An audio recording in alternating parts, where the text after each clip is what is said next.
зовут Дилара Кашапова, мне 22 года, я родилась в городе Гукмар, диагноз ДЦП. Бары шанасы келмеді, аңды ауырты болар деп, но бір ойдан соң біз алып қайттық, бик слабый, но ері алыр деп шаныс бары, шул 5 yaşқа қадар көттік, башта білгәділер тінеклендіру үзегіне. Шул тінеклендіру үзегінде ери башлағаш, врачлар массаж жасыйлар, лечение ола, шундан соң әкірін тұтынып аяққа баса башлады. Аллаға тала басыр деп шаныш бар енді.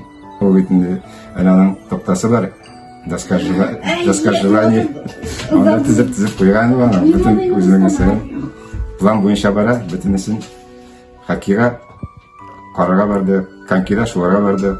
Оның әлі горнолыжный шоңғысы да бар, оның бірін да еребіз. Отқа еребіз.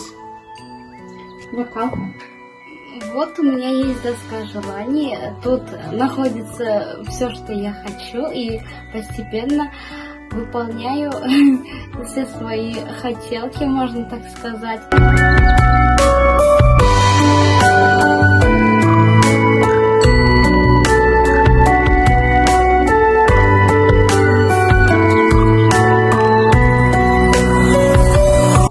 Старательные, вот добивается